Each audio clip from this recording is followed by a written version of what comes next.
Yes, my name is Don Vaught, and I'm the director of the Oklahoma Conference of Churches, and I live in Oklahoma City. It's part of my job to coordinate with about 1,056 churches in Oklahoma, and we look for activities in which we can do ministry together. What was your first impression about Turkish people and Turkey before you met IID volunteers? To be real honest, the only impression I ever had about Turkey is I thought it was a little unstable. I didn't know if it was a safe place to visit or not. And I didn't know enough about the history to know any of the particulars, but I had this overall impression that it wasn't a safe place to travel. To Turkey when you are invited? Well, when I was invited originally to go on this opportunity at the end of 2005 and 2006, I wanted to know a lot more about it, simply because I didn't have enough information about what the government was like and whether or not it was a stable country, and I didn't know enough about the political situation overall, so I was a little hesitant at first. Yes, and have you had a reaction from your family and your friends? I actually had friends that told me it wasn't very smart to go, and told me that they thought it would be wise that I not go, and their big concern was that they feared Muslims. And so that was the reaction I had from some friends. That affect my what in Turkey? The most affecting things, striking things in Turkey. I was struck by many things. I was struck by the great hospitality and the loving fervor of the people. Everywhere we went, wonderful people wanted to host us, offer their hospitality, wonderful people of faith, people who were devout and prayed 5 times a day, and people who were committed to education, people who were committed to world peace. It was a wonderful, wonderful thing. And I know the people we spent the most of our time with were people who know something about the Gulen movement or support the Gulen movement. So those are the folks we were exposed to, and it was just a wonderful, loving, caring group. And I really left feeling like my extended family of faith had grown, that I was a part of a new, bigger family that was more important as far as world relations and who we are as a people and who we choose to be. In all the cities in Anatolia. I was fascinated by all the Turkish history about Ataturk and all the things that Turkey's done to become more of a secular state in a way where faith is respected and revered but not a part of the running of the government. I was moved by how modern Turkey has become. It's incredible. Istanbul is as modern as any city in the world, certainly rivaling all the great cities of the world. And I was also moved at how many great cultures work together in Turkey. The Kurdish communities and all the groups that we met have a tremendous need and desire to work together and know each other and find world peace. And I know there are certain minor factions that that we all fear, that are into destruction, but that's not what I saw. I saw many loving, caring people who wanted to stay away from that and said that was not good and it was not a part of their lives. And so it was a wonderful experience. In what ways this trip changed you? The way it changed me is it made me see a bigger world. After 9/11, I would have thought our biggest problem is that Muslims won't come to us and work together with us. Well, after my Turkey trip, I realized that the Muslims I had a chance to get to meet and get to know, many of whom follow the Gulen movement, are Muslims who they want world peace as much as anyone.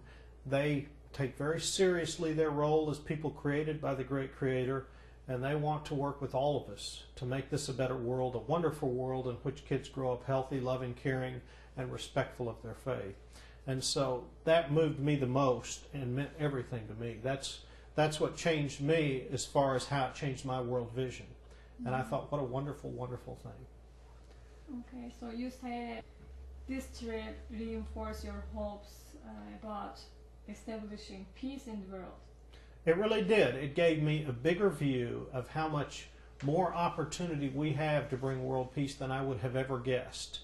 And it also showed me about our own prejudices, how little we know about the Muslim world, how many wonderful people we need to get to know better, and how much we need to exchange more, interact, get to know each other to the point of caring about each other's children and educational systems and lives.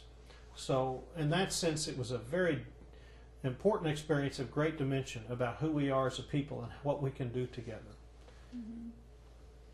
About new activities and projects of interfaith dialogue. Well, I happen to be a person who, for the last 20 years, I've always cared about interfaith dialogue, and it's always been important to me that the faiths work together. And so locally, for me in Oklahoma and Oklahoma City, I've worked in interfaith activities with the homeless and the unemployed for years. What I didn't have was a vision of how we could reach out and work with countries like Turkey. Because here's a wonderful, fertile moment where we have people who care on both sides, and we can really make a difference and make huge change. And all of us in our faith tradition have examples of how we are called to drop some of our differences to come together and work together for world peace. And so the big issues for me is it opens opportunity for some interfaith dialogue with institutes, for educational opportunities to work together, and it opens opportunities to work together on world issues like the environment and certainly world peace. And so I think we're called to do this together, and I think it's important that we see each other as partners of dignity and respect and reverence, all as people of faith who truly care about making a difference in the world. And so we come to the table at this point, after I've seen this vision, as people who want to be equal partners and do not want to be in any way people who are separated. We want to be people who learn to work together. Advise it to your friend. I would love an opportunity to go to Turkey again, and I would advise it. I would recommend that to anyone. If you want to learn about a people with great joy, great beauty in their vision, great culture, if you want to learn about a people who've been through much struggling history and have come out on the other side with wonderful ideas and understandings, and have an important stress for education, care about the sciences, care about all the things where we can learn to help each other along with our faiths. So I highly recommend it. And I really think a wonderful thing about Turkey, it is, I want to say 98 to 99% Muslim country, and I think the West has made terrible stereotypes and prejudices that have developed over about Muslims. And so Turkey is a great selection because it's almost all Muslim, and yet what you find is love, peace, caring, people who care about education, people who care about how their children are raised. And so I think it's a wonderful selection of opening our worldview and changing who we can become as a people together. Fethullah Gulen. I hadn't heard about him before the trip other than some advanced readings I was offered when I went to an event, the Institute of Interfaith Dialogue. And once I started reading about him, I realized that this man had a view, and it's not about the man, it's about what he believes in his faith. He had a view that was not just important for Turkey, not just important with regard to educational system, but it was important for the whole world. And it was not just important for Muslims, but important for Christians and people of all faiths. And so what you saw here is a man who chose to transcend his normal prejudices and his normal cultures like we all have and say we can open up and be a better people. And so I bought into what he had to say. And I really think his writings are important because his writings are about loving, caring, peace, getting to know each other better. And his writings are not about differences and hate and destruction and war. And so I don't know how you can take someone like who has so many great prophetic understandings and ignore that. You have to decide, what does this mean about my life? And what I've decided is he's right.